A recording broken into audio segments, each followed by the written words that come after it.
So I want to thank our normal folks for their continued support.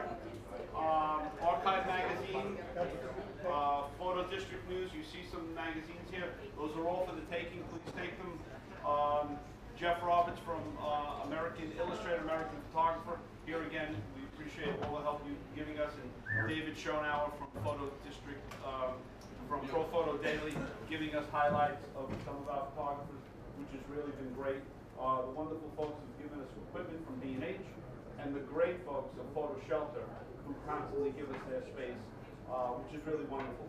Two other things. Next month, we're going to have the Leibowitz law firm sponsoring our event, and they'll talk just for a short time about copyright laws and how they go after clients who take your photographs and use them unwarranted. The other thing is we have a workshop that I'm conducting at the end of April. You go to my site, you can see that. So that's something really cool. The other thing is, I haven't seen my friend for about 25 years, Martha Lazar, who's a great, great studio manager, and it's really wonderful to see her, so it's great to connect. So tonight, we have Claudia Paul.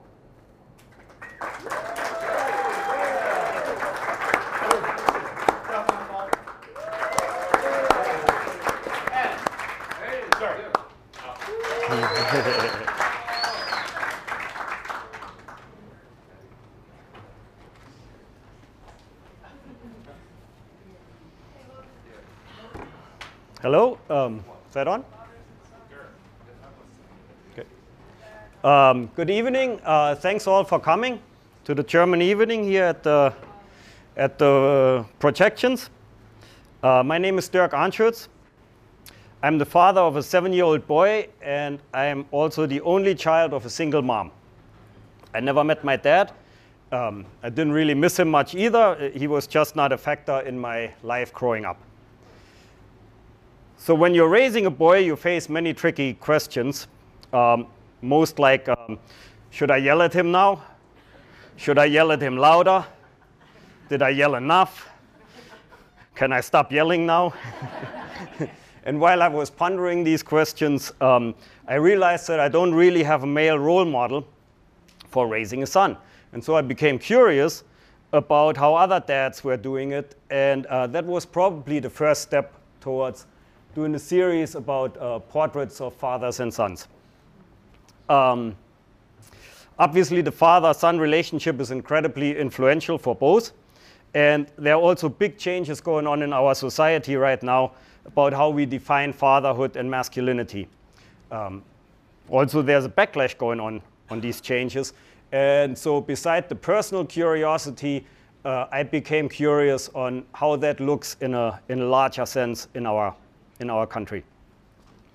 As I was taking these portraits of fathers and sons, some broader themes emerged, and I'll point them out as I go along. Jason and Chester, here. Jason is a firefighter and surfer in Jupiter, Florida.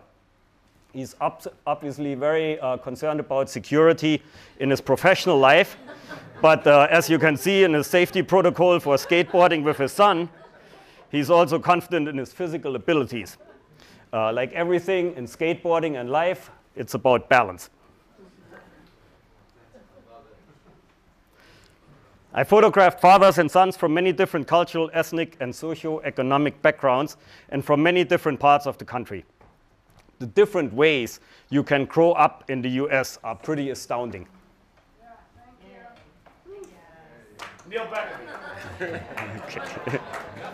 Bring it down a little. You can bring it down a little. Yeah. Stefan's taller than me. Okay. Great. Thank you, Neil. This is Josiah and Trovani. Trovani is a teacher's aide at a preschool in Brooklyn.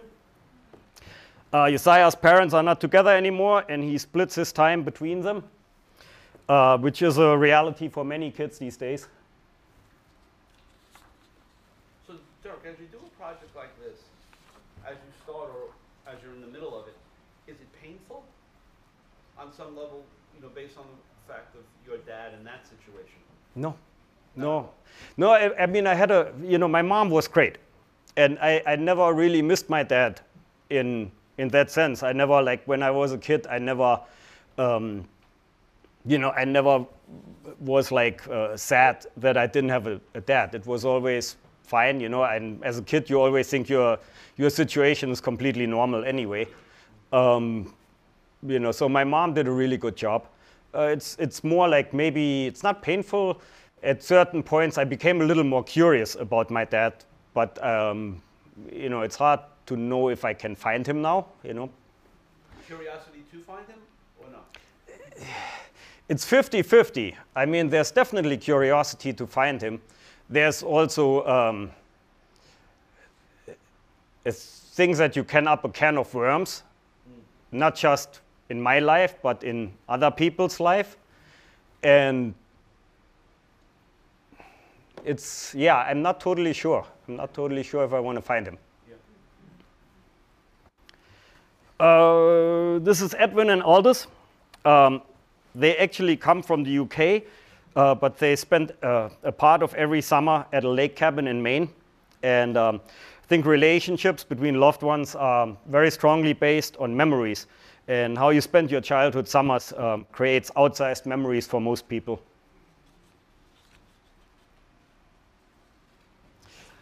This was actually the first image I took for the series before I was sure that I had something worth pursuing. I really like this image, and it became very important for this project because it kind of shows how influential the relationship is in both directions. Caleb, the son, who is in his early 20s here, has a developmental disability and is for the most part nonverbal. Matt, his dad was an actor, and when Caleb was a young boy, he noticed that Matt noticed that Caleb became really interested when he did his acting and movement exercises. So they started doing them together, and it opened up another way of communicating for them. Matt founded and runs a nonprofit that provides art and acting education for people with cognitive disabilities. So Caleb had a big influence, not just on Matt's daily life, but also on his career.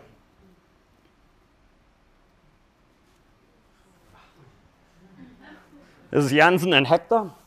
Hector and all of Jansen's siblings had jobs in the banking industry. Jansen decided to become an actor and hip-hop dancer.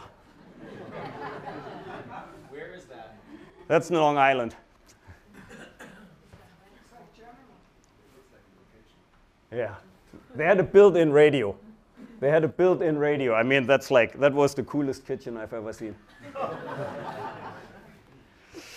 So one of the themes that emerged in the series is sports. Sports is a way for many fathers and sons to relate to each other. Roughhousing is a big part of the physical contact of boys and their dads. And I want to photograph that, but put it on a little more professional level. Austin is a former New Jersey State wrestling champion. He is now a wrestling coach, and he owns a wrestling gym.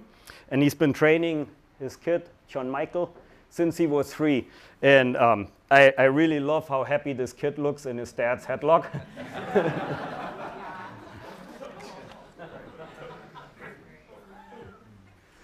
So even old skater rebels like Charlie here hope that they can infect their little guys with the bug.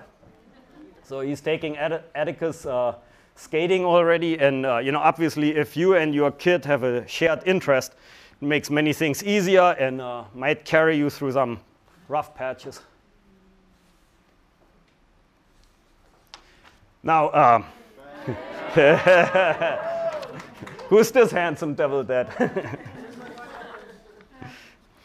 So, Frank, if you want to take a selfie, now is the time. This is Frank Mayo and his boy Nick. Frank told me a very interesting story when I did this shoot. Nick was a very good and passionate baseball player in high school. But when a new coach held a tryout, Nick, maybe out of a little bit of arrogance, or maybe he didn't have it that day, maybe he phoned in his effort, but to his surprise, the coach left him off the team.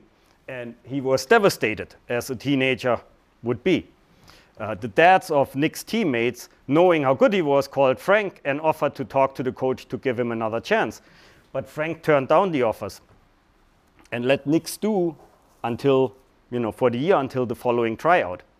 The next tryout, he was ready and was a much more committed and better player afterwards.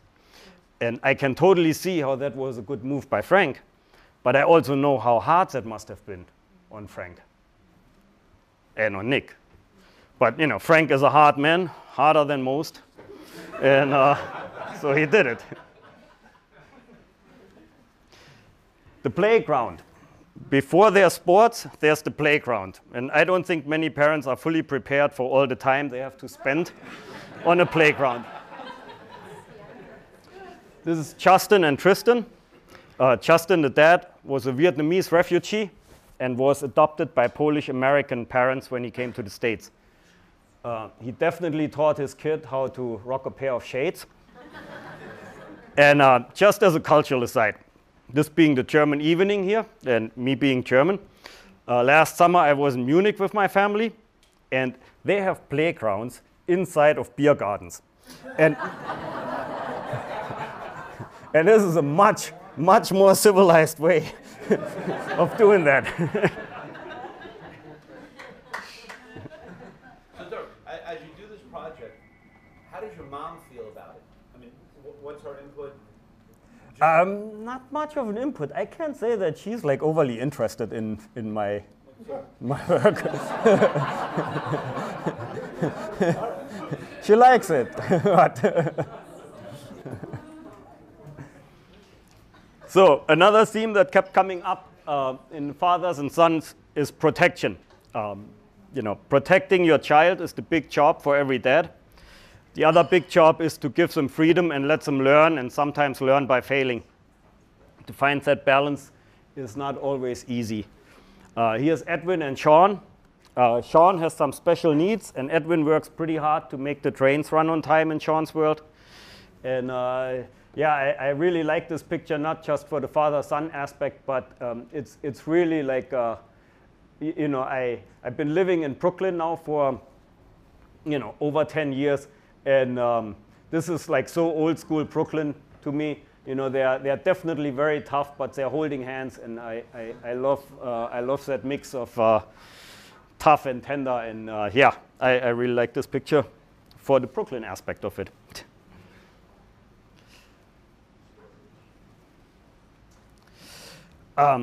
George's wife and Lyle's mom passed away when Lyle was 5 years old.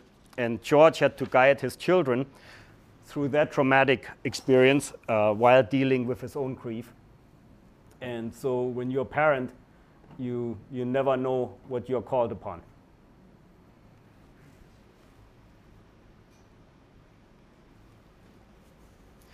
Corey was a lifelong resident of Brooklyn, but when Isaiah was 13 years old, he had his bicycle stolen at gunpoint.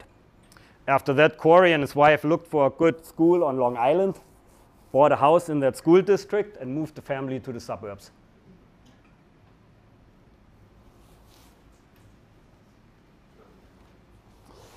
As the relationship goes on, the protection might also go the other way.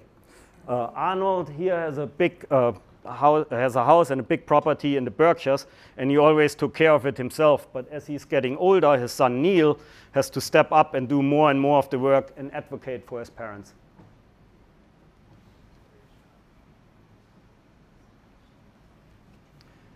This was a difficult portrait. This is C and Cheramel in Sing Sing prison. Cheramel was taken away from his parents when he was a little boy and raised by relatives.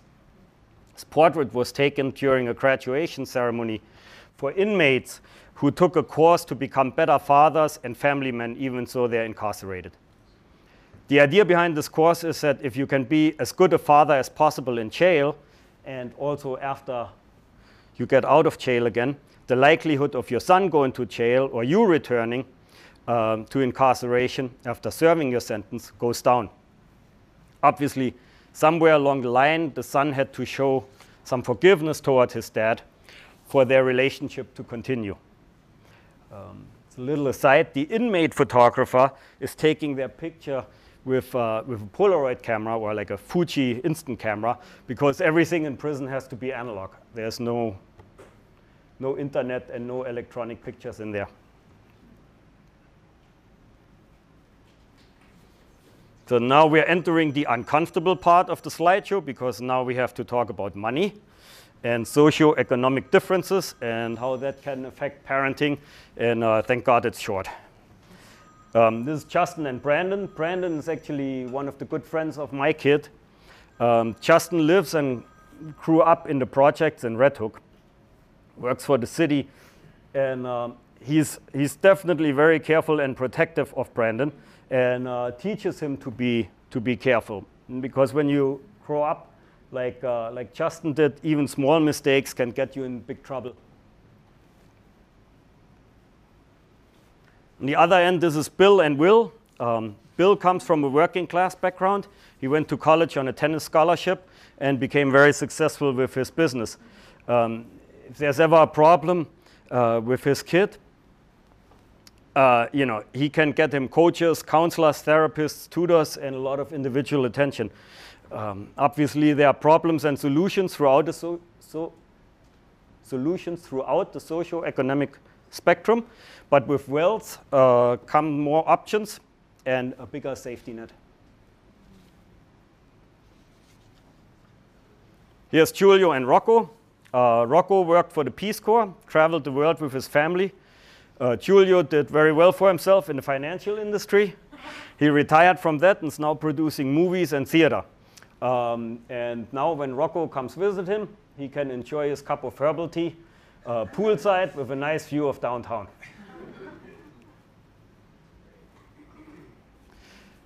Sons following in their dad's footsteps professionally is also kind of a big thing. Here's how it starts, maybe. This is Roman, who spends days off from school, often in his dad's workshop.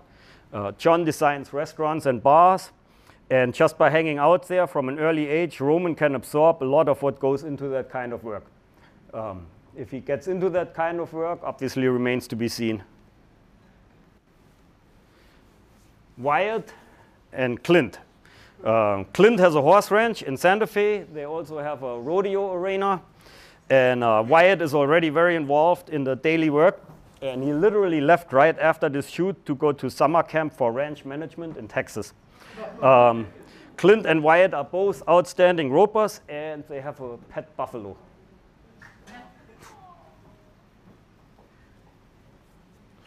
Mike and Huck are in business together. They're running a dairy farm near Albuquerque, and their tractor is bigger than yours. No, but I mean seriously, if you have a 3-year-old boy, right, and you come riding on that tractor, you're God. End of discussion. So, Doug, can you share a little bit how you found these subjects? Yeah, so almost all through their friends of friends, word of mouth. I almost was never successful going through official channels. Finding somebody, it was always like just when you meet people, you kind of like tell them what you're looking for, and sooner or later somebody knows somebody, and that's how it's been working out. So what were you looking for? What were the things that made these? Well, I started off basically just with dads in my closer circle. And then, once you start thinking, you try to figure out what you should show to, like, I mean, obviously, being a father is so varied from like all these different backgrounds in different parts of the country that you can never cover everything. That would be, that wouldn't even be possible. But I try to find like, things that kind of show how fatherhood and how a relationship between a father and son can work in different circumstances.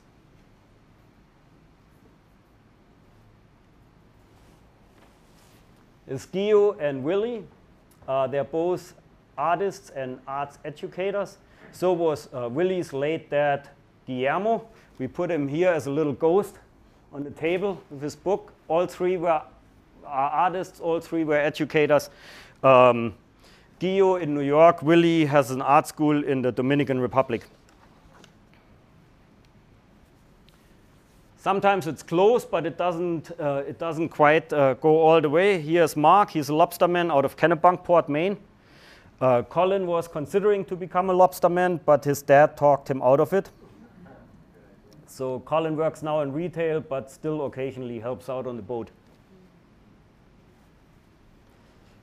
Same here. Shane is a professional musician. That's not an easy life for the most part. Emmett is a passionate musician with his own band, but he works where the money is at a marijuana dispensary. Emmett actually had like band practice before I took this picture, and I've never worked in such a cloud of marijuana smoke, and this sure took me a very long time.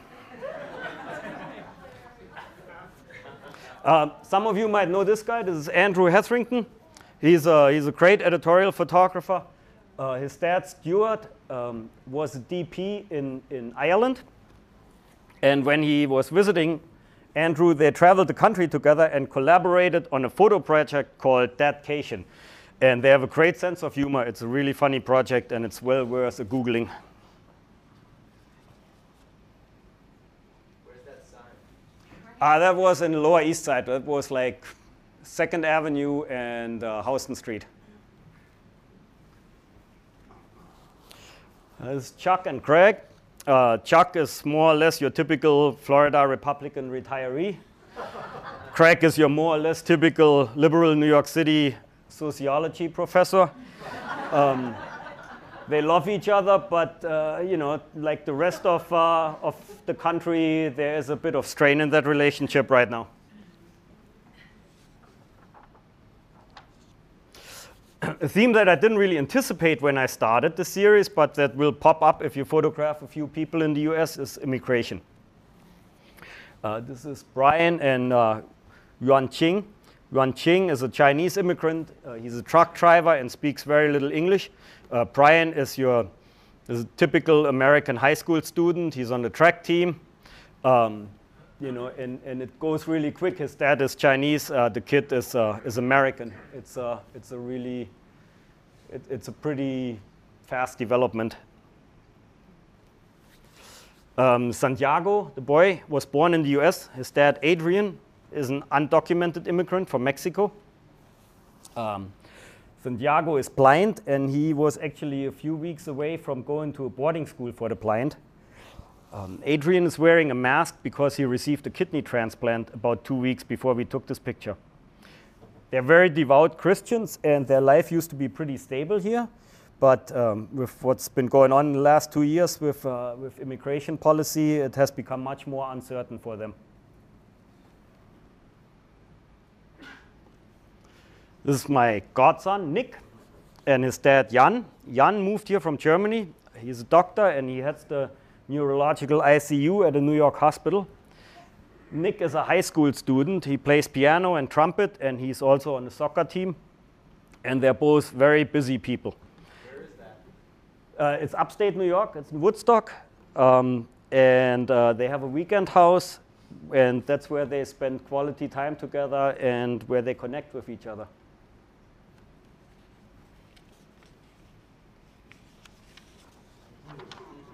So this is kind of an important picture for me too, because it shows how fatherhood is changing. Here's Elliot and Mike, and for Mike and me and just about all the recent fathers that I know, it's really no big deal to change a baby's diaper. And but when I was a kid, very few men would have done that, and even fewer men would have allowed the photographer in the room.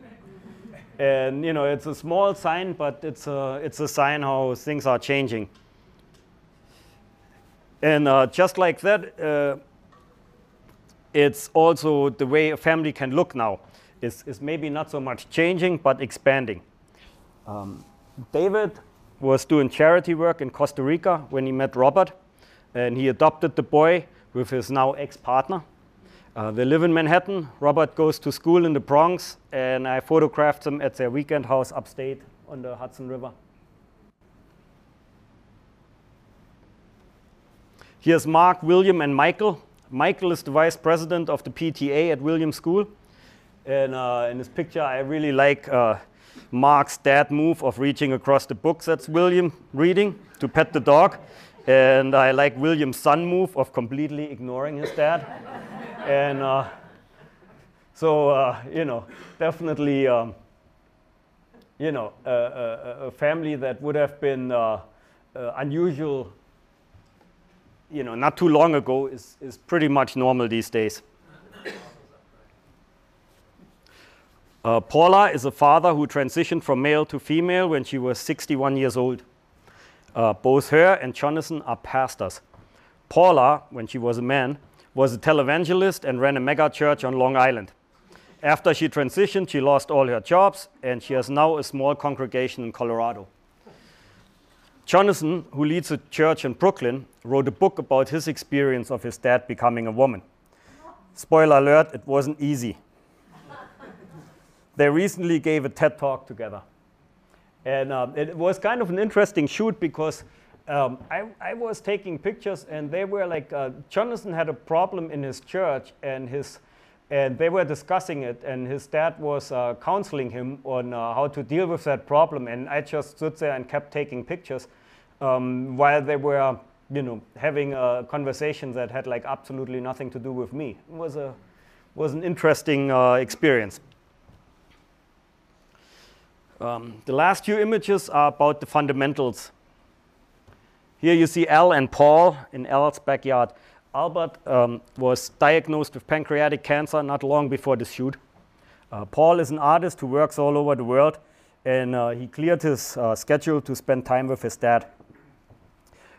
They were at the end of their journey together, and Al passed away a few months after we took this photo. And a few years after that, Paul had his own son, Leyland. They are now in Paul's backyard, and we see him at the start of their journey together.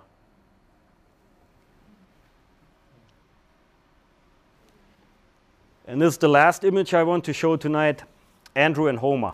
Homer is 9 days old here, and I think you can see the foundation of everything. The love between a parent and a child is so primal and fundamental. If it's not there for whatever reason, it's probably hard to have a good lifelong relationship, and it's probably hard for a child to develop all the tools he or she needs for a good life.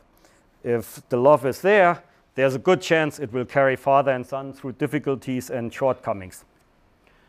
Probably everybody who had a child can recall that feeling when your baby's lying on your chest. It's glorious and overwhelming and terrifying all at the same time, and it really changes your life forever. That's all he wrote. Thank you very much for coming.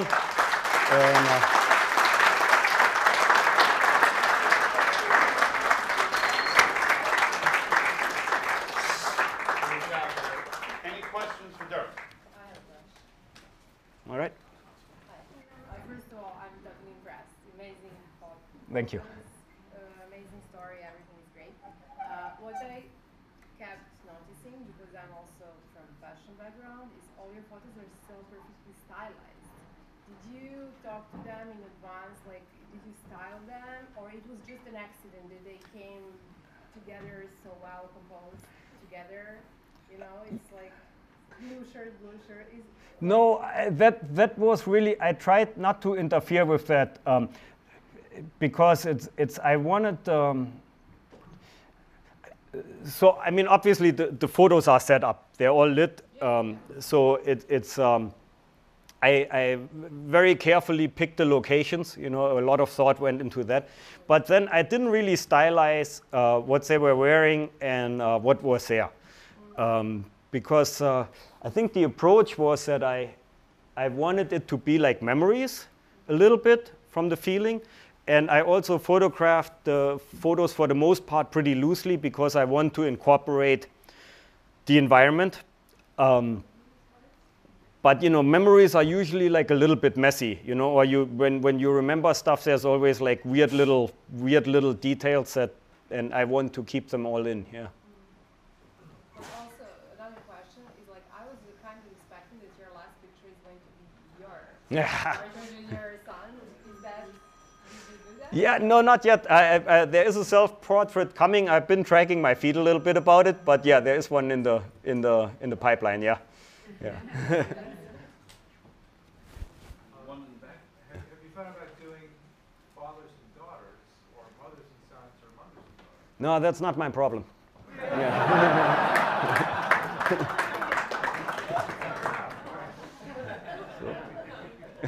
That's Dirk.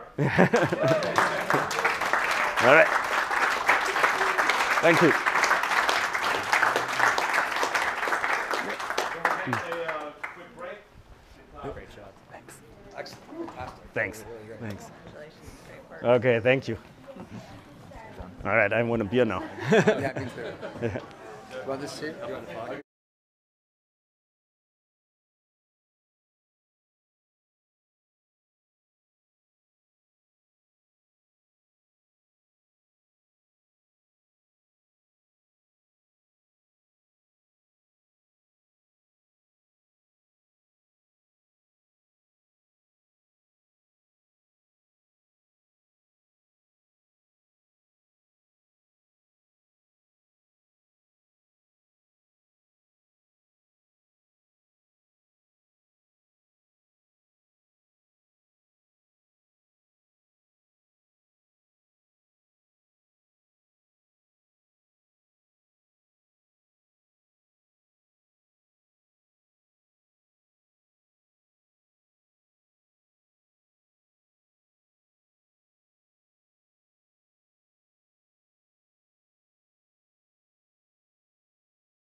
ist er da. Ja, klar. Am I too loud? I mean, I feel like it's been a lot of people lately. I feel like it grew overall. I mean, the last few times I was here, it was pretty loud, pretty full. Yeah. But it's good. I mean, Super gut, ja. maybe, I don't know, maybe word is spreading more, who knows what. But Ready? as ready as I can be. Alright, as soon as we get his signal. Und die Theresa ist wieder nicht da, aber übermorgen. I don't know, she didn't really say anything. So, I don't know what's happening, because she's not.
Yeah?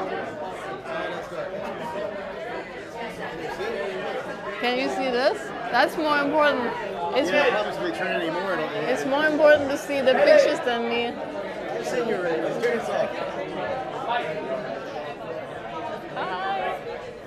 Hi. This is a good luck hug. It'll be wonderful. I need it. It's for good luck. Sylvie, how about it? No. Sorry. That's okay.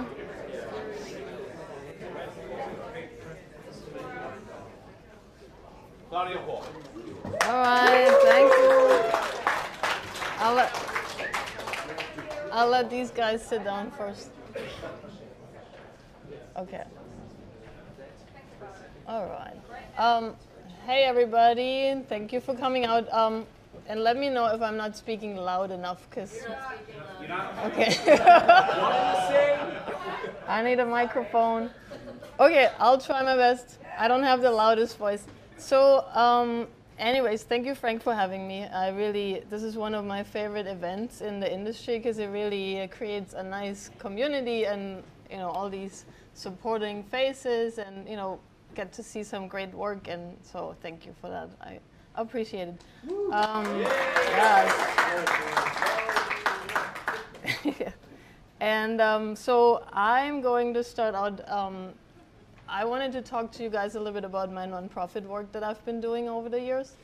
And so to kind of tell the story how that all began, I have to go back a little bit in time, about 10 years. And so at that point, I got an email through a friend of mine, and a woman named Meredith Gray reached out to me, and she had just gotten a diagnosis for breast cancer. And she wanted to do something kind of, instead of just being depressed and being shocked and kind of wallowing in that diagnosis, she wanted to do something artistic. And so she reached out to photographers and to filmmakers in her network to then document her journey with the disease. And that's how she landed with me. And we called the project Naked. And I just wanted to read a little quote that she wrote that kind of motivated this whole, that motivated the whole project, if I can actually read it. Sorry. She says, I wanted to expose my personal ordeal with breast cancer before the camera to help call attention to the plight of all women that have faced, are facing, or will face the hideous disease. Knowing I share this epidemic with women of every race, color, creed, and nationality only makes me more determined not to allow self-pity, sadness, or the why me syndrome to enter my life. I have a mission to accomplish. Cancer will not win this battle, I will. So with that said, I'm going to just let you see a few of the photos, and the layout of this is kind of the end result that I did, which was in a magazine form, and we did that to be able to send that out to folks to use it as a promotional piece, and I'm just going to let the pictures speak for themselves.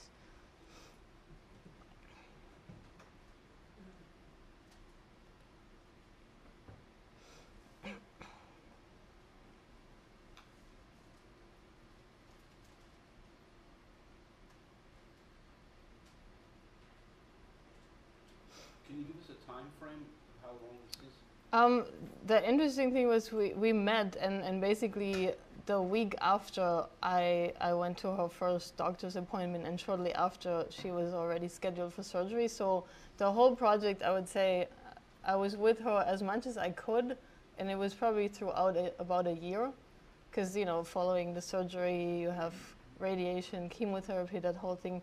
And the filmmaker and I, we both spent as much time as we could, and throughout that whole project, we became very close. And I got some wonderful friends out of this. Yeah, I'm just gonna continue.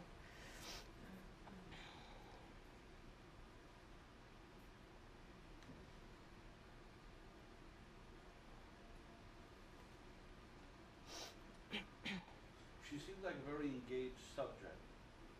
Do you think that had to do with your relationship with her and the film director, and how did that come about? Well, it's interesting because we went on the fast track with the relationship because none of us knew each other beforehand.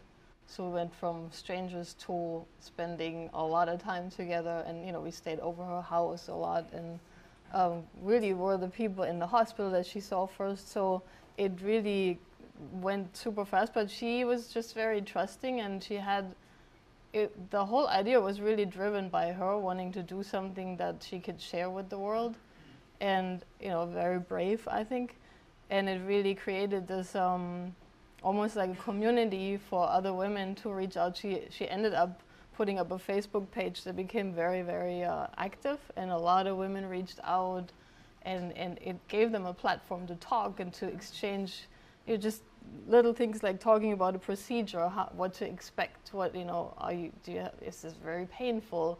So it created something very powerful in my eyes, and it was really wonderful to be part of that. So she was really a great subject. Yes. Yeah, she used to be a fashion stylist, so she was used to the photography world, and that's, I think, also why she wanted to do something creative with this.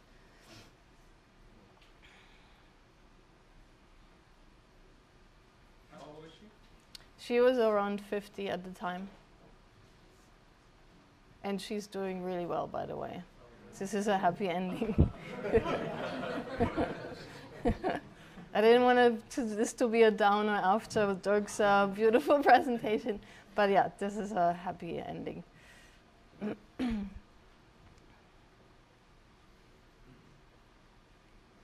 the story behind that doctor? The doctor, he was actually the plastic surgeon, so he was in charge of the breast reconstruction. We called him Dr. Dreamy because I feel like every plastic surgeon has to be very good looking. It kind of comes with the job. He was a brilliant doctor in Connecticut, and really empathetic, and he was really lovely, and she was very happy with the result.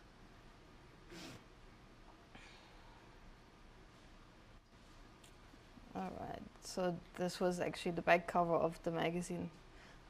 So the reason I was showing this little project is that because I did the Naked project, I got introduced to a lovely lady who runs a wonderful nonprofit also in Connecticut called Artists for World Peace.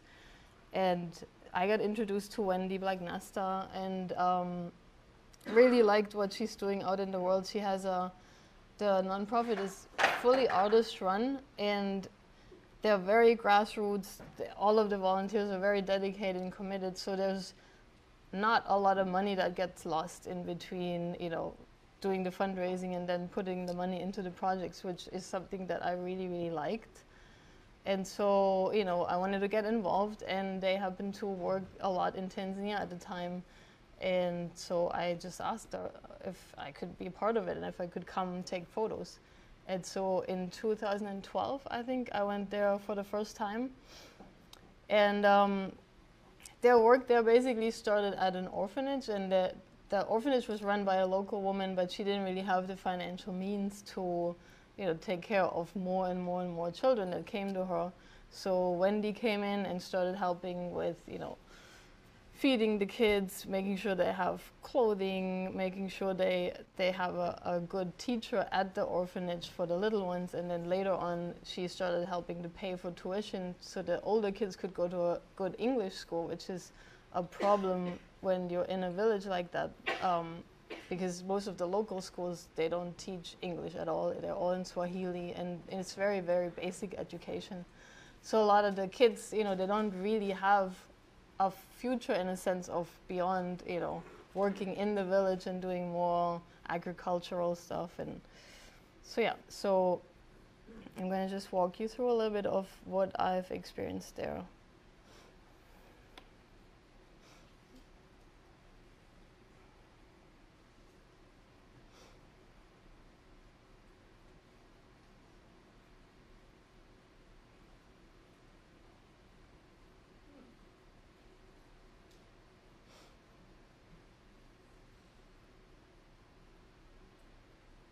This, for example, was the little school that they have right by the orphanage, which is meant for the, you know, I would get, sorry. This is the small school that's by the orphanage, and I guess they would call it kindergarten age. You know, they're learning the basics while they're at the orphanage, and then later on they get to go to a higher level school that's a little bit away from the village in the next bigger town.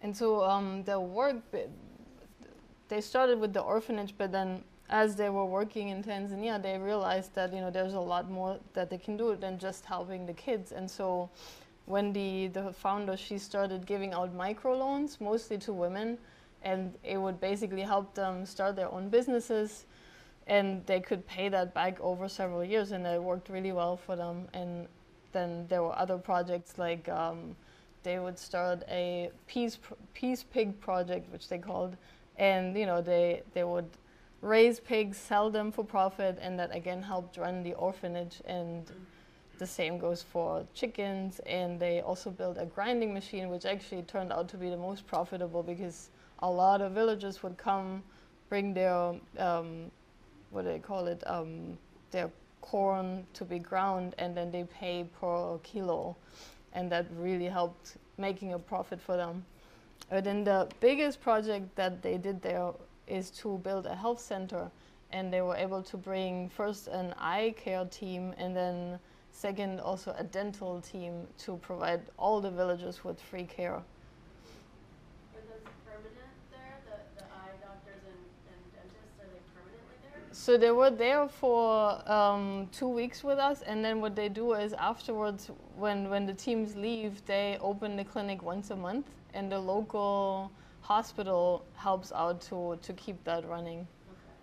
So yeah, the health center is there. It's just not open every day.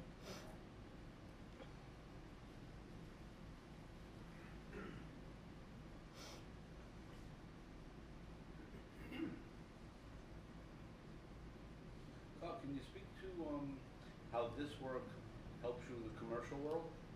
Is there any connection, I mean, that you can speak to? Yeah, I don't feel like I've found the perfect connection yet. I would love to. I think it does connect a little bit as far as I've been working a little bit more in the medical field lately.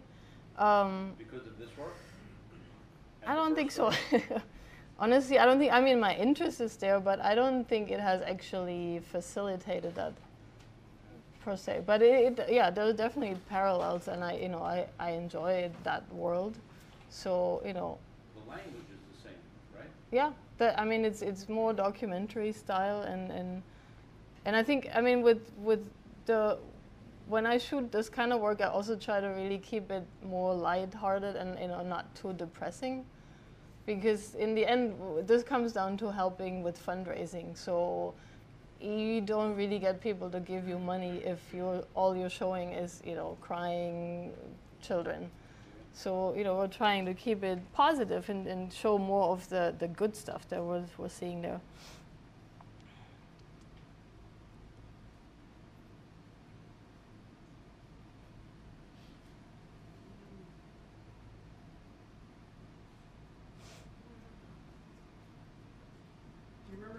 Stories of once people got their eyes corrected or whatever?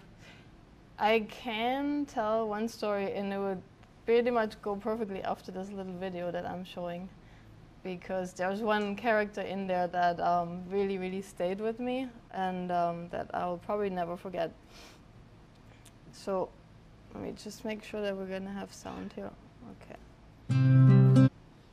Oops. Nope.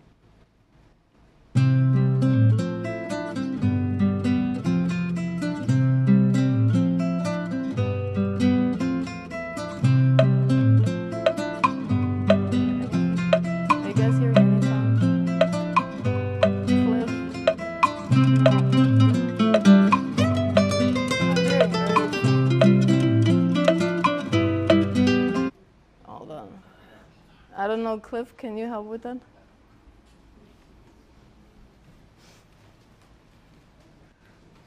I feel like I cranked it up all the way.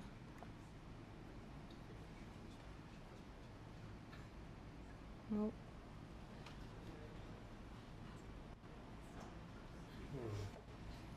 Is it on here somewhere?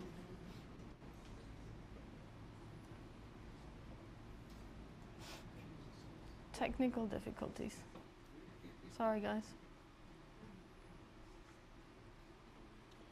Let's just try it on this.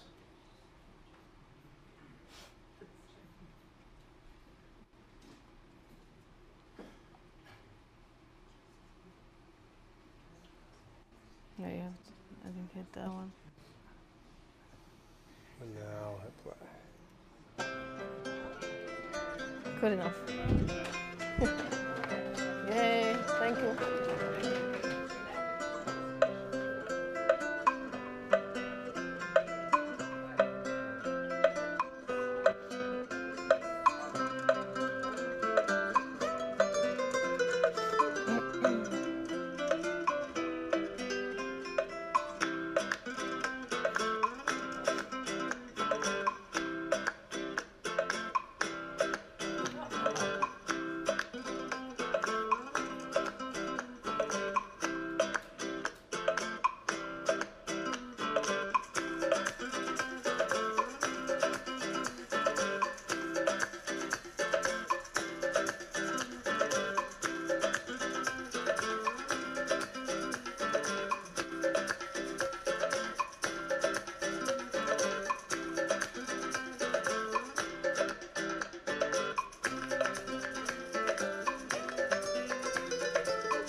So that man that we footage you shot? Yes. So and quick backstory to that. So I didn't do any video at that time, and the second time I went to Tanzania with them, which was 2 years after the first, they asked me if I could add video to my to the trip, and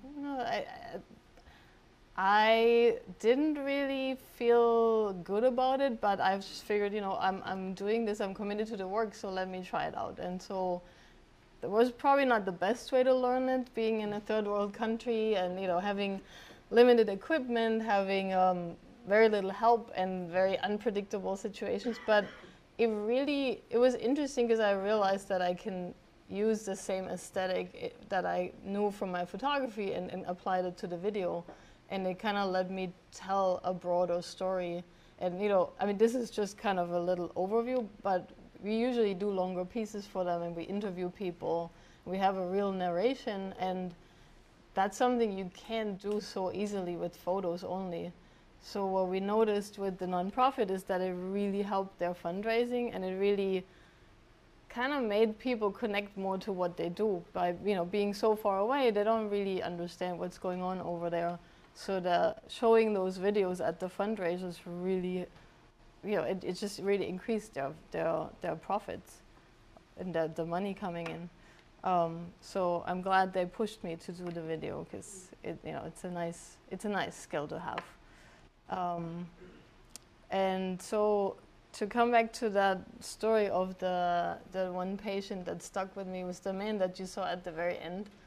We kind of were with him through his initial eye exam, and we interviewed him before, and the doctors identified him as needing cataract surgery.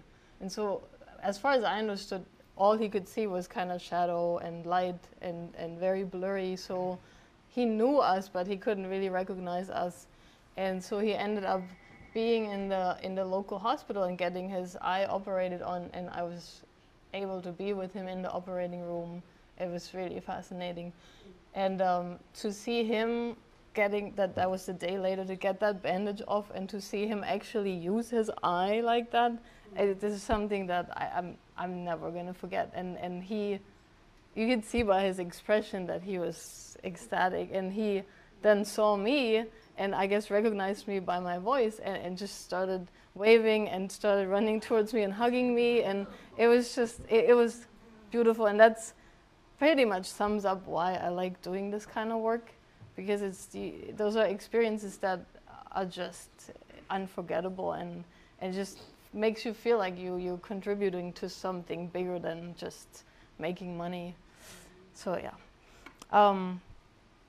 And then within the same organization, they were in Tanzania for quite a while, and everything was kind of running pretty well. So Wendy had the time and the energy to focus her efforts a little bit in a different way, which is to bring it back to the US, which interestingly, a lot of times we get asked why we have to go all the way to Tanzania to help, while there is a lot of need in this country too.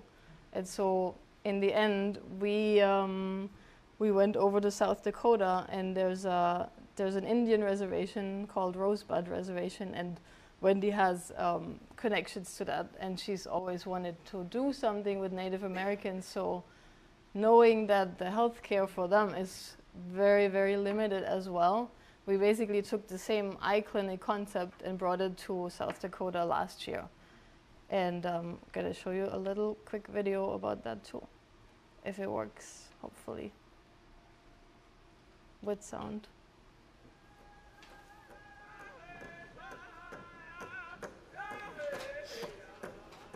With these communities and how impoverished things are, it's hard to get quality care, and so we're so thankful that opportunities like this come, and you guys can tell by the outpouring and the outcome that it's well needed on the reservations.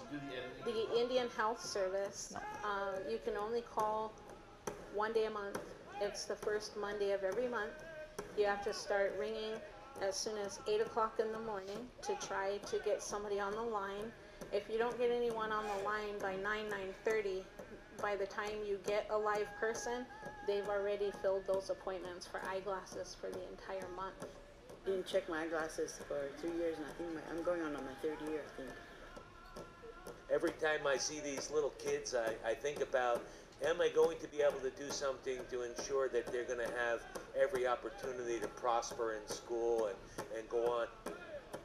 having this opportunity to finally come into the reservation on our own soil was really a magnificent gift for all of us. Because of you, now I will be able to see.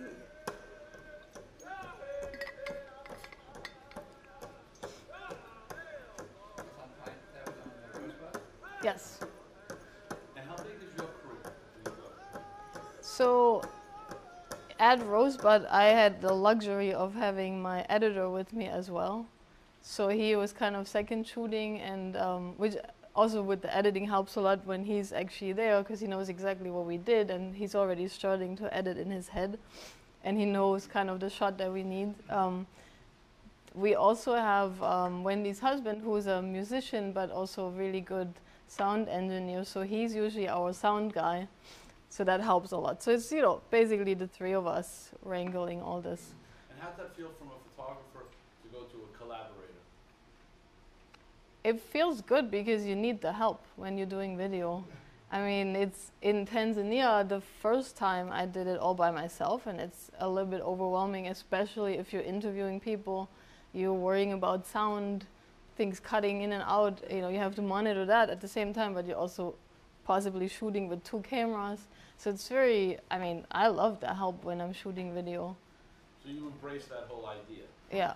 And it also taught me a lot about the whole editing process, that it really, I'm not an editor, but knowing what to look for and it's very different than photography, where you you have your one shot and then you move on. With the editing, you have to think about establishing the scene, shooting details, shooting different angles, getting enough footage. I used to stop much too soon, as far as I wouldn't roll long enough, and the editor would yell at me for that, because they always need more and more, and you can't ever have enough B-roll. So those are really things that I had to learn over time, and I'm still learning a lot.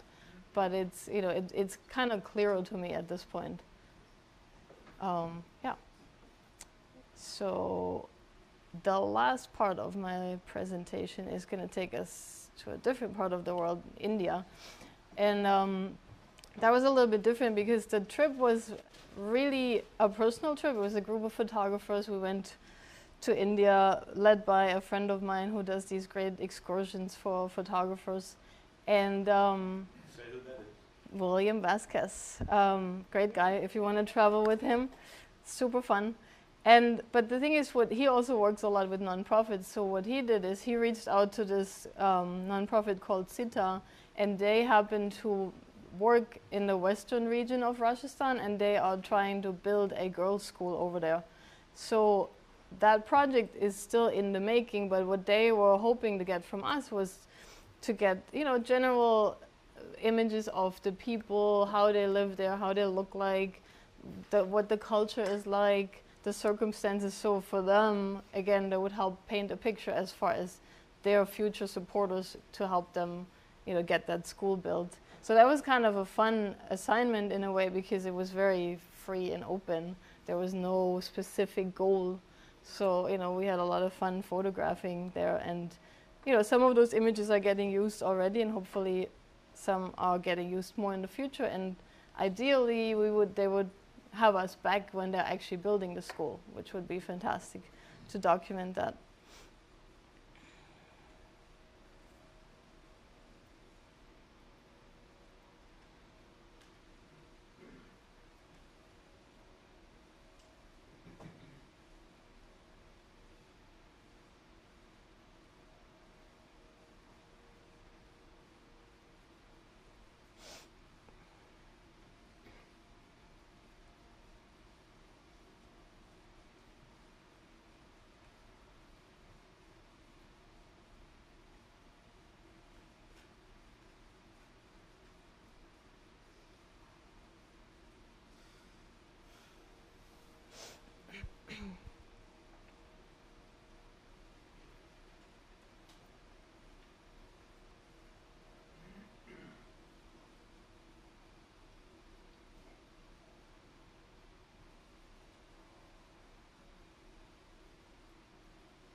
And that was the end of it.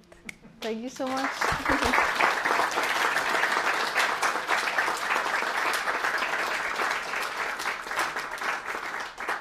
Yay, that very light. Funny. Well, Debbie had a question. I'm glad they made you do video because the video is very engaging. Thank you. Appreciate it. Does the artists for royalties, do they have any other location in Africa besides No, they were focusing their work in Tanzania mostly, which, you know, it's their, I mean, I think not within Africa. They work in Nepal a little bit, but they're very, very small, so they can really only do one at a time. They don't have the capacity of, you know, a big organization. But I'm sure they're open to if you have suggestions. Dirk. And you finance that with Kickstarter campaigns or with? Yes, unfortunately. Yeah, and many of you guys in the audience have contributed, and I'm forever grateful for that. Yeah, so unfortunately, a small organization like that, there is not usually a budget for photography and video, so a lot of us are doing our own Kickstarters or GoFundMes and, you know, basically reaching out to our networks to help get this financed, which is not ideal, but, you know, that's there's always this line between an organization taking big funding from, you know, big companies versus doing it all on their own. But, you know, I have to say, like, a lot of the nonprofit work I've done, even if I started out completely pro bono, a lot of times once we started working together, they figured out how to find a little money here and there and kind of put that into the fundraising because they understand the value and they really appreciate all the work that goes into that. So yeah, it's not the type of work that will make you rich, but it'll enrich your life for sure. So yeah, thank you.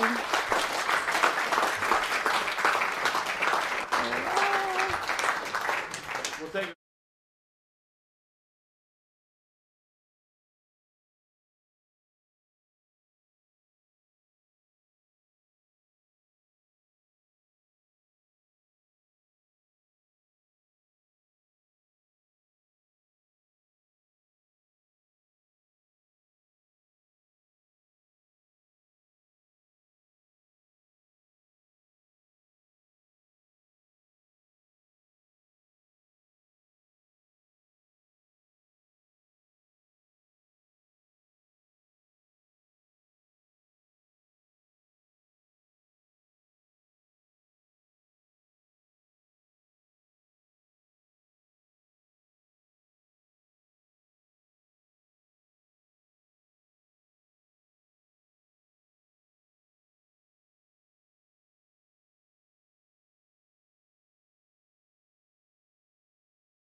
audio, that's good.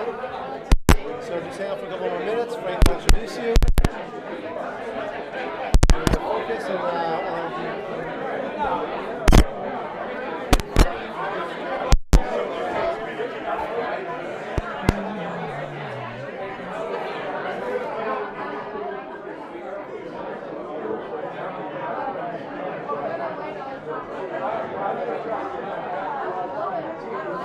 Stefan Falke taking a photo of his own picture.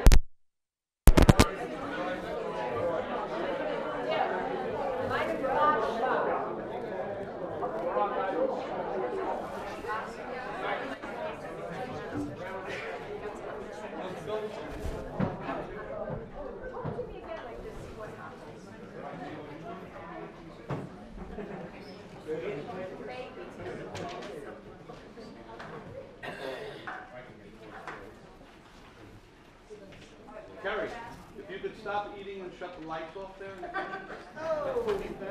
Thank you. Stefan.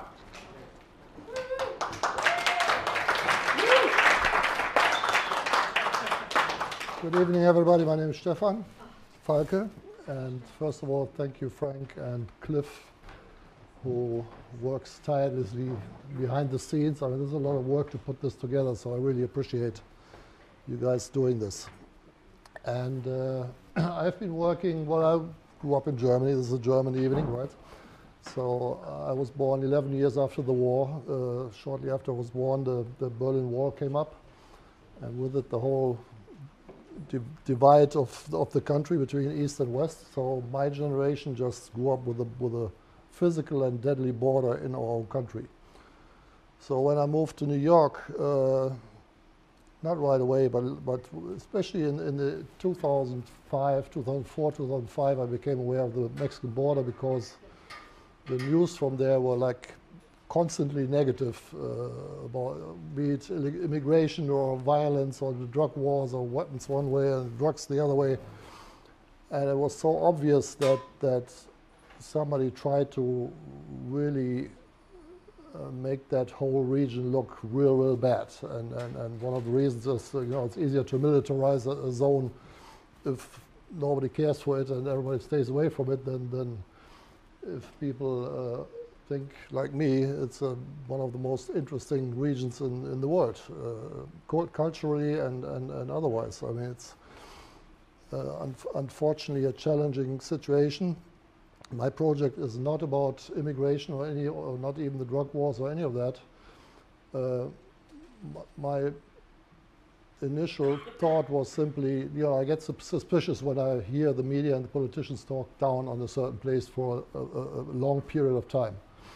It happens in Palestine and Israel, it happens all around the world with other areas. It works.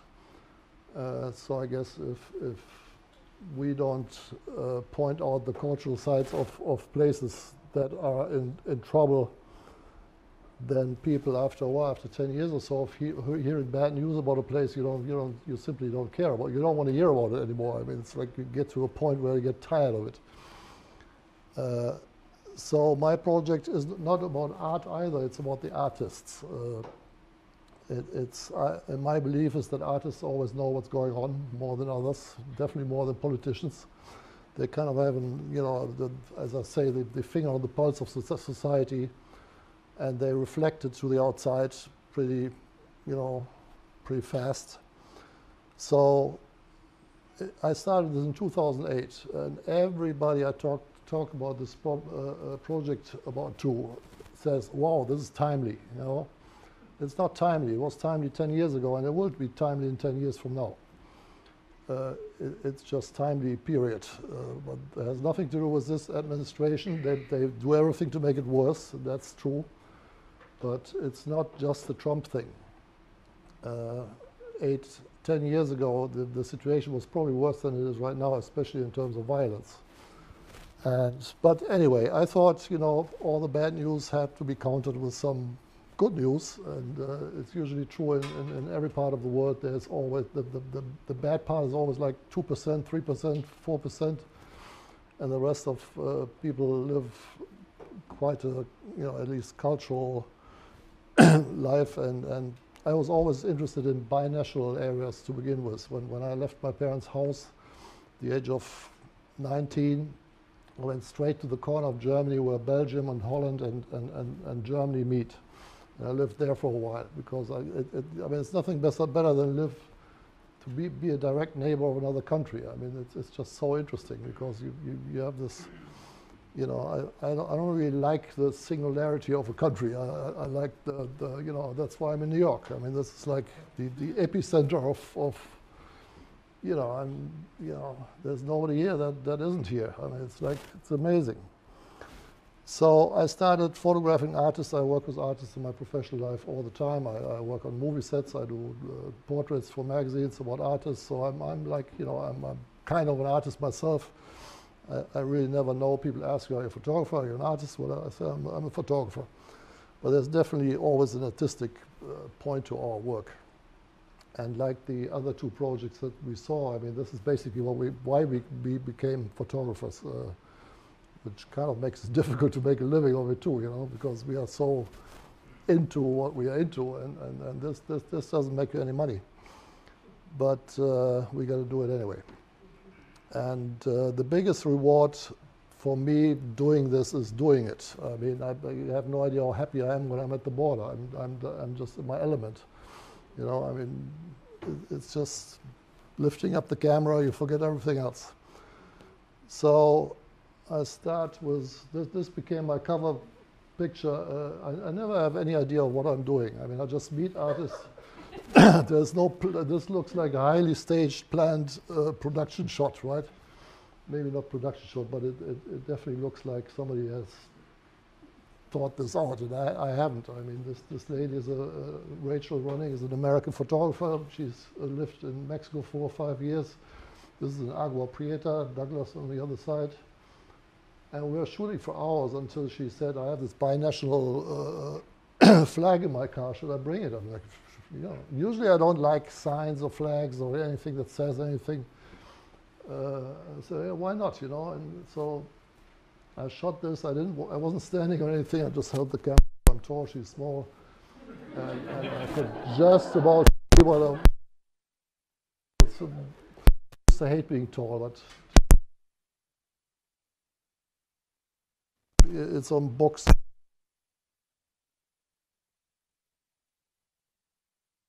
I think about this project. It's not a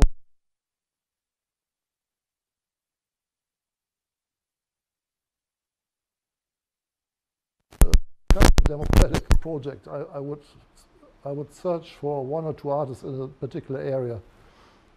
First of all, because you needed to contact this. I mean, this is Juarez in 2000. I think this was 2011. It was still the murder capital of the world. So as nice this all looks like, I mean, it was mayhem. I didn't meet one person who hadn't seen something in the last week or two that was absolutely horrific. Everybody. I mean, there was shootings in the streets that people would be executed on traffic stops, and. So you need people when you get there. And artists are usually not your criminal type of person. It's really true. I mean, there's no criminal artist. Just, well, some, you know, but they usually just fake other people's paintings, paint a Picasso and go to jail. But there's no violent artist, really. So this guy, by the way, I usually walk into somebody's place, I start to shoot. I don't believe in like getting to know the person, isn't that? I'm there to take a picture. Taken like 2 minutes after the guy in my life. Recommendations. I meet an artist and I say, what's your favorite artist in the city? And then I go to them without knowing what they're doing. And This guy paints American homeless people in Mexico. There's a lot of topics that I learned about that I would never know about. Unfortunately, my PDF didn't quite, there's 2 pictures, something that didn't work. So those is the group in Juarez, but we have to just move on. This is Meli Barragan in Tijuana. This is another example of, where do we meet? We meet in Hidalgo Market. We say, okay, why not? No idea what I'm doing. No idea what she's bringing. In this case, I knew her already because I've shot pictures of her years earlier, but still, no plan, no nothing. This handbag is actually a functioning handbag. And we see this butcher shop, and she says, should we, I'm very reluctant, and I'm not really, I'm kind of a coward. But I always end up doing things anyway, so as a photographer at least. So, we shot in the store for an hour, so it was fabulous.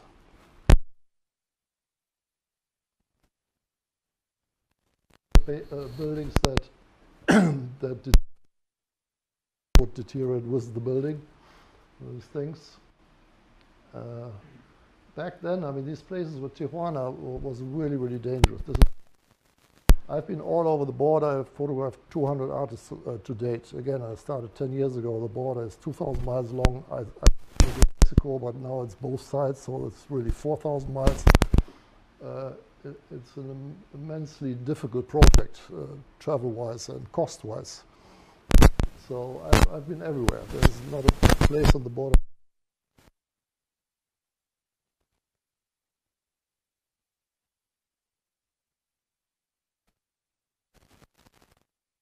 Border, so many Mexicans who work in America, so many Americans who live in Mexico. 1 million Americans live in Mexico. Anything wrong? You can see me. You're doing good, you're doing good. This is a singer in, Colorado, San Luis del Rio Colorado is one of his long names. It's on the other side is Zuma, kind of. The wall, I mean, in the beginning I focused on the wall itself because I couldn't believe that there really is one.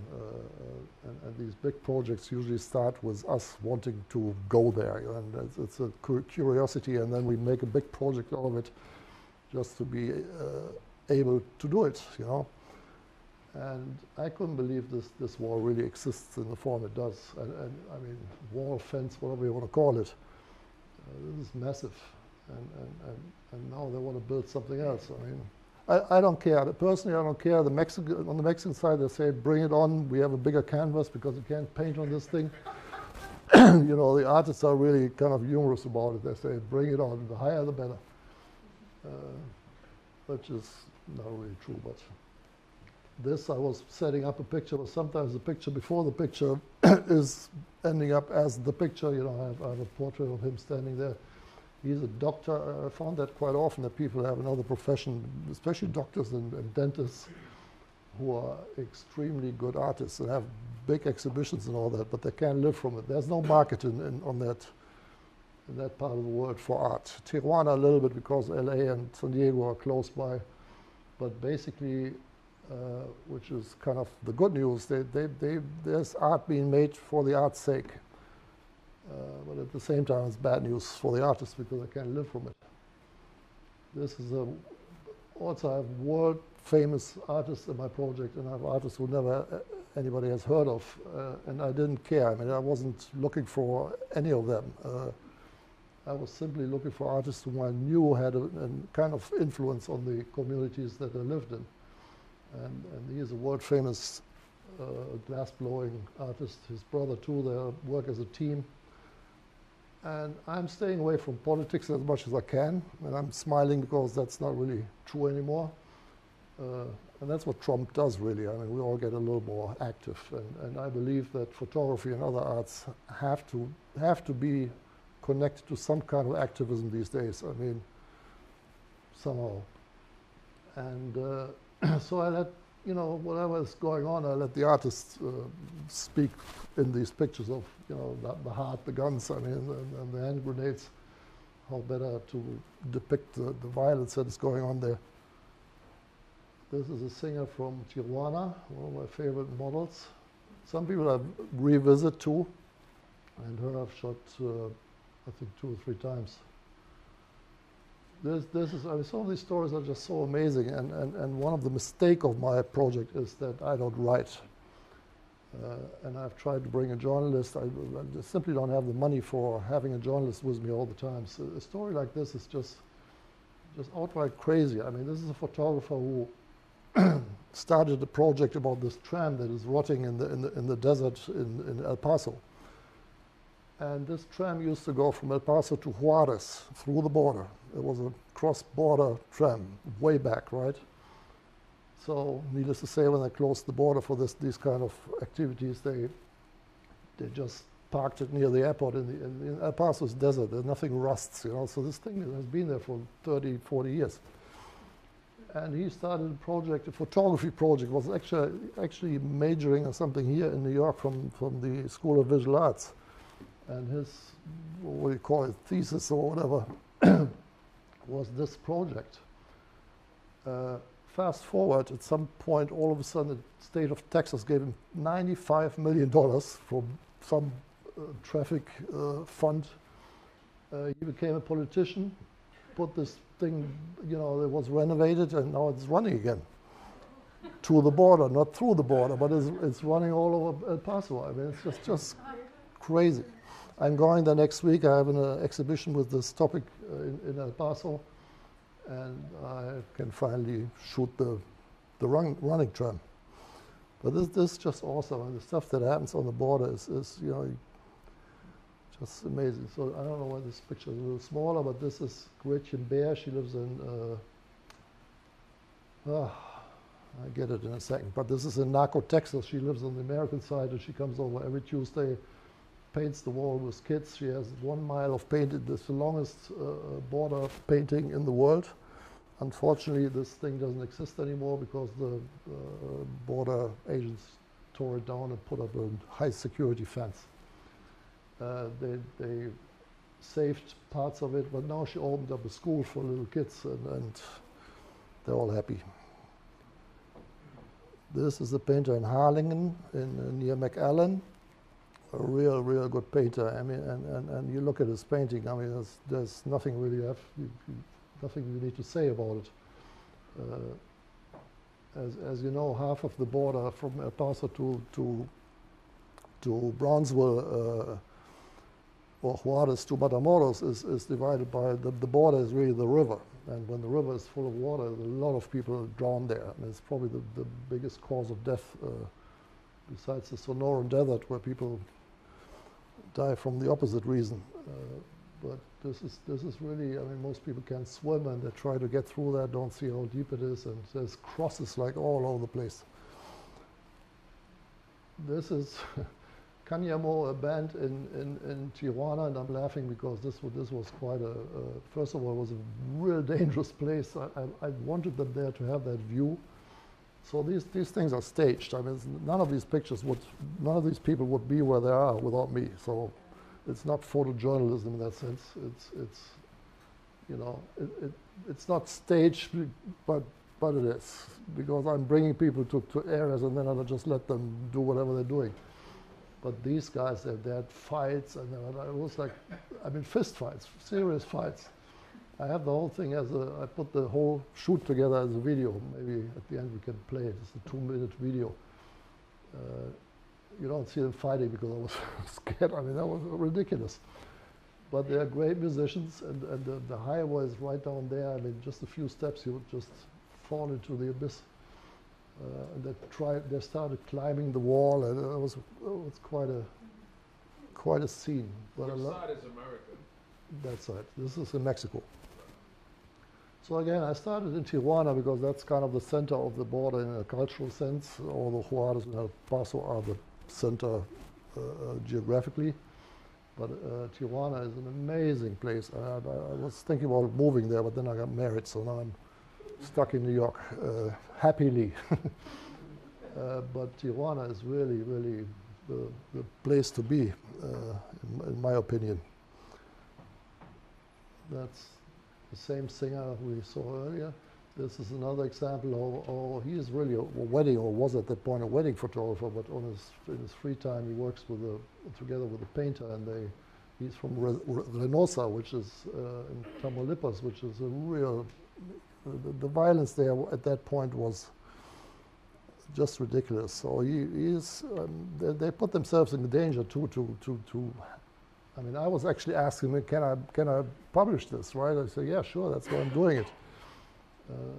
Often I know things that I've taken pictures of people that I can't publish and I can't say because I do put people in danger. So it's that tricky, you know, but when people, I mean, obviously he wanted this, so. And now he worked on the film Roma, and he's a real well-known photographer. He moved to Mexico City. He's doing really well, extremely talented man. That's a family in Nogales, a family hard rock band. Father's a drummer, she's the singer. I'm just having such a ball with finding these people and hearing their stories. And often I can't hear the stories because I don't speak Spanish. And if there's nobody around who speaks English, then it gets a little tricky. But you don't travel with a translator or anything? Do you Say travel with a translator ever? No. Okay. I mean, I speak like Spanish enough to find the bathroom and stuff, you know, but but I've been for hours with people where they didn't speak English, I didn't speak Spanish, but we still communicated. I somehow get by. And then somebody once said, you don't need to speak Spanish, your pictures do, and that way touched my heart, you know. So, but it always works, and you have a purpose going there. Yeah, I mean, they know I'm coming to take pictures, so that is the communicator, you know. I mean, I've shot pictures in places like, say, Russia or whatever. It's even Spanish, at least, I have a sense for it. In Germany, everybody speaks most languages that are spoken in Europe, or at least understands them. I always try to make sure that I include modernism, but this is one of the most modern building in Mexico. It's an LEED certified office building, if you know what that means. It's like the greenest of green, and it has an air shaft.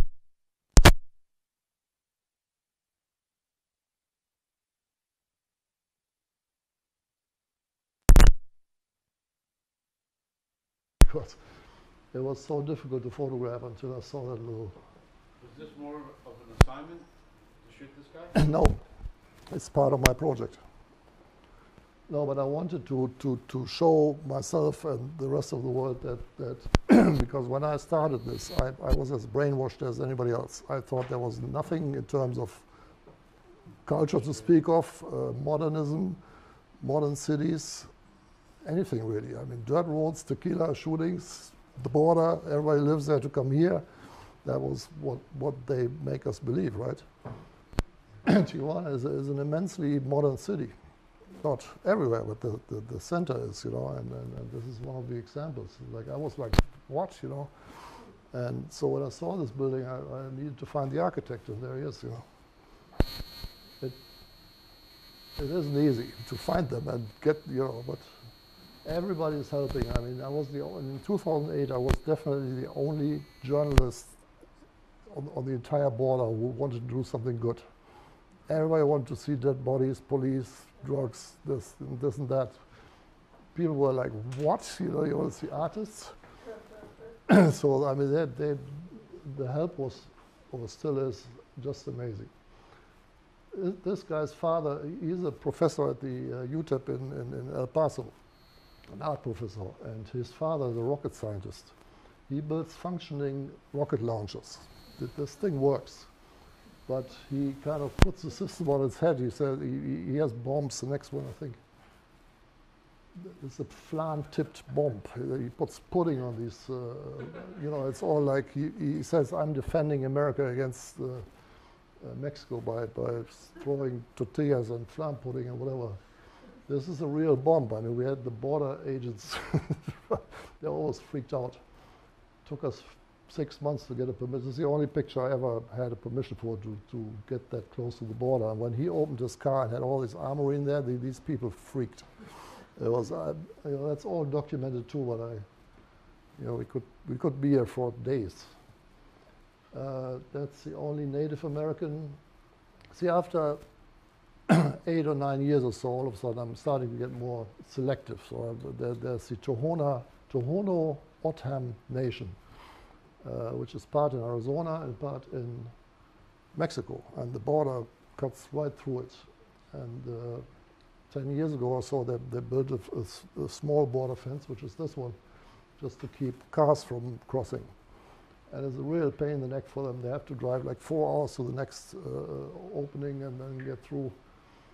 But he said the good thing about the border is I love Mexican music, and the border can't stop coming over here.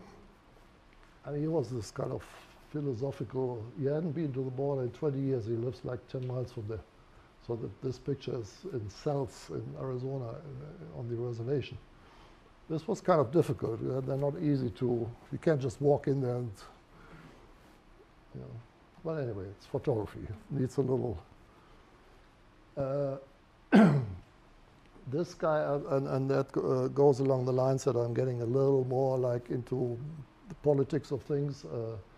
I heard about him from another artist. He is an immigrant himself. He was born in Colombia. He lives in Tucson, Arizona. And he puts up crosses in the Sonoran Desert, where over 3,000 remains, the remains of over 3,000 immigrants have been found in the last, I don't know, 10 years maybe. 3,000. And that's only the known ones. So the medical examiner gives him the coordinates of these, where the remains were found. Sometimes he finds them too. And he goes there, puts up a cross. He builds crosses and puts them. He has put up 800 crosses already. He does it every Tuesday for 5 years already. It's an art project. He's not doing that for religious or whatever reasons. He says, I gotta just respect their lives and their death. And he wants to do the whole 3,000 or whatever the number will be by that time. So they have a GPS, they have the coordinates, all from the government. And they go about. So this is one of the mini stories that I'm starting to shoot. I was always out for the one picture, right? I have a website that I'll tell you about later. And it would already show one. I needed one good picture of each artist. That was my goal. So after 180 or so, I started to get really into their stories and hang around longer than a day and shoot mini stories. So they go out in the desert. It's like 112 degrees. These guys are from the cemeterians, Tucson cemeterians. And they do this every Tuesday. It's dangerous too, and the freaking border patrol is right there with a helicopter. I mean, you get out of the car, there they are. And it's dangerous because there's a lot of drug dealers in that area too. So they bring cement, and they schlep like a lot of stuff. They bring cement, and it's like a serious undertaking. And exactly at that point, somebody died of usually exhaustion or thirst, or It takes them about 6 days from the border to Tucson, which is the nearest town. So you got to get through 6 days. You can't walk during the day because the border patrol will find you. So they're hiding out at night, day, and walk at night. So, and you can't. 112 degrees. You can't carry water for 6 days. It's just impossible. So these guys also leave water. I'm not showing the picture now, but this all, needless to say, documented. I know why this picture, unfortunately, this is one of the strongest women I ever met in Juarez. Juarez is also the town where the expression femicides was created, because there's like thousands of women murdered. And she's a theater director and actress, and she's one of the biggest voices for an organization called No More Blood, No Sangre. And, just an unbelievable person. I can't even find the words for her. A real strong woman, a real leader. This man out of Tucson, he uses the border fence to create music. And this border patrol car came just because of us, and we hadn't seen anybody for an hour. You can't see anybody on here, and if a bird flies by, you hear it flop, flop, flop, flop. It's that quiet there, right? There was nobody anywhere to be seen. All of a sudden, this car flies out of nowhere. The guy gets out and points at a particular case and said, I want to see what's in there. So they knew from, I don't know, from drones or whatever, that there was a little case. I mean, they can see if you smoke or not, or they see everything. There's motion sensors in the ground and whatnot. This is in Arizona. But, you know, nothing they can do. He's not doing anything. But then he started putting his microphones on the fence. They didn't like that. And they're really touchy, these guys. What is in his case? Say again, please? What is that in his case? His recorder. He bangs on the, he does music with it. It's a recorder? Yeah. Okay, a recording device. A recording, yeah, right. He attaches microphones on the fence, and then he starts playing the fence with you know. Okay, And it's really bizarre music that he creates, but he's very successful with it. This is one of the stories that creeped me out, really, in a way. It's in the middle of the desert near Juarez, which at that point, you know, I wasn't even sure if I should go there, or, you know, so over time you just get used to being there. And then somebody invited me out there, and I said, okay, this is an insane asylum. And there's 150 people in there from mild insanity to real severe. I mean, there's cells in there where people are locked up and all that, and there's no governmental oversight whatsoever. There's not a doctor or nothing.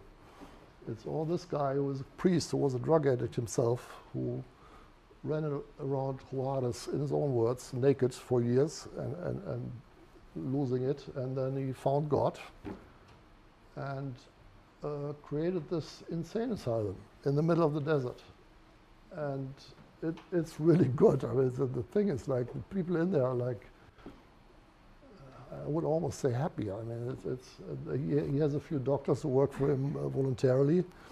No government ever seen that place. I mean, and he says all these people, and I believe that they all would be dead, because societies in that part of the world really don't care about anybody who, you know, doesn't have it all together. So I found out he also is an artist, and his paintings are like brutally political. I mean, it's just, I've never seen anything like that. He is he's loved, like people in there love him. Unfortunately, this also didn't quite come out. But you see Obama as a money launderer, and I mean, it's like absolutely hilarious. This is another story that I picked in particular because all of a sudden, overnight, there was hundreds of Haitians, people from Haiti, showing up at the border. That was like a few months before the last election, and it was quite a sight, because there aren't any black people on the border on the Mexican side. So all of a sudden, everyone was like, "What's going on here?" So it's a smuggling thing. I mean, there's a lot of human traffickers who start a movement, if you want, and they all went to Brazil and went overland from Brazil to Mexico. Now, most of them had the right to ask for asylum and did so. But 2 days before the election, Obama, not Trump, Obama closed the border for them, for that particular group.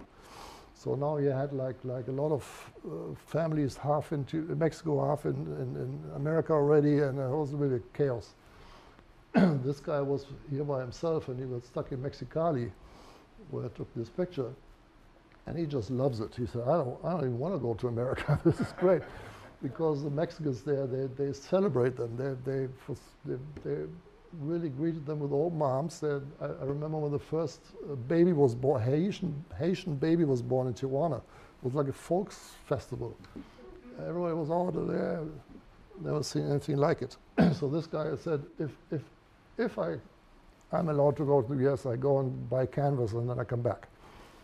That was his thing. So I followed him around a little, shot him at home. His work is like typical Asian, I would say, but he's quite successful with it there. They live very simple. This is Tom Kiefer. He lives in Ajo, Arizona. It's a 2,000 people little village. And he was a photographer in LA, I think, and he just couldn't make it and financially, and he moved to Ajo and became a janitor at a detention center. These stories, I mean, he can't make that up. And then he realized that when they arrested people, they would throw their belongings into the garbage, everything. I mean, whatever they brought, they would just go into the garbage. First, he started to ask the Border Patrol if he could at least get the food out of the garbage and give it to other homeless people in the city. Because they bring a lot of sneakers and stuff and canned food or whatever, stuff that doesn't perish. So they allowed him to do that, and then he realized what was really going on. I mean, that there was there was Bibles and rosaries and personal, people who get through these grueling travels, they always bring personal things like combs and deodorant, and you wouldn't think that's needed on a trip like that, but that's the human condition. We all still want to look good. So he started collecting all that, in part legal, in part illegal, but they kind of let him do that. So he has a studio like jam-packed full with all these boxes are full of toothpaste, toothbrushes, things, and he photographs them because he's an artist, and like this, and these things were kind of found in the area where I photographed him. So these pictures were more planned than others. And as a German, I mean, you get reminded of certain area of our country where things were collected and taken away from people.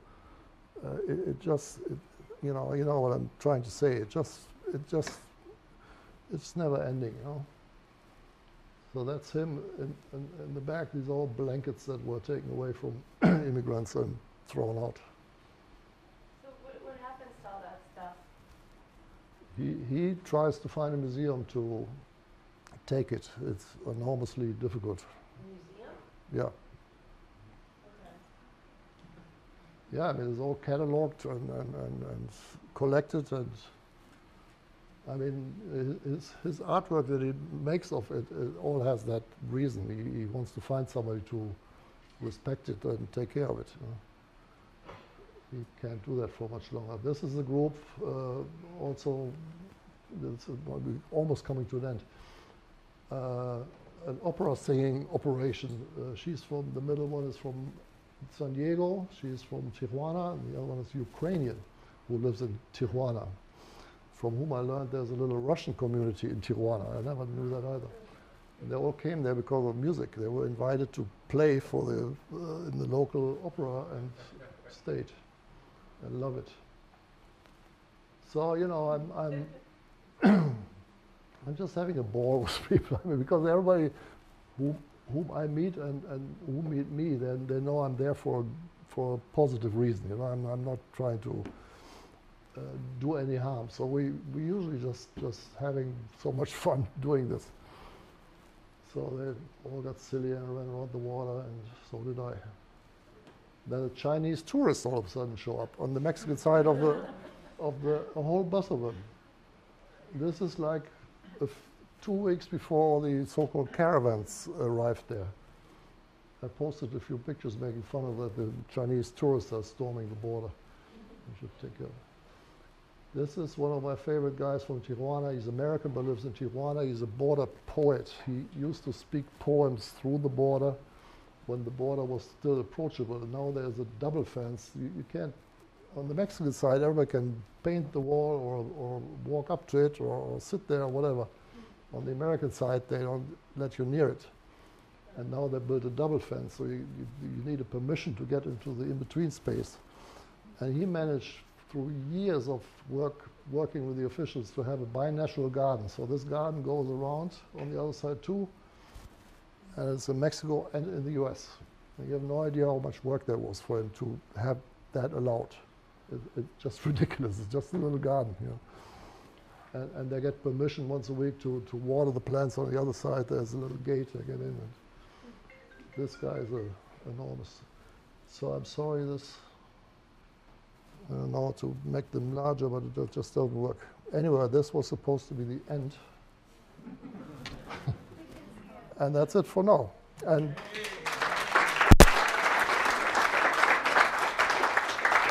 there are postcards out there. The website for the project is borderartists.com. So very easy. And every picture, there's every picture, click on it, has the full story, and often many pictures and videos and whatnot. I mean, I could do this for 8 hours and still wouldn't be through. So you do that at home. Thanks for having me. Thank you, Stefan.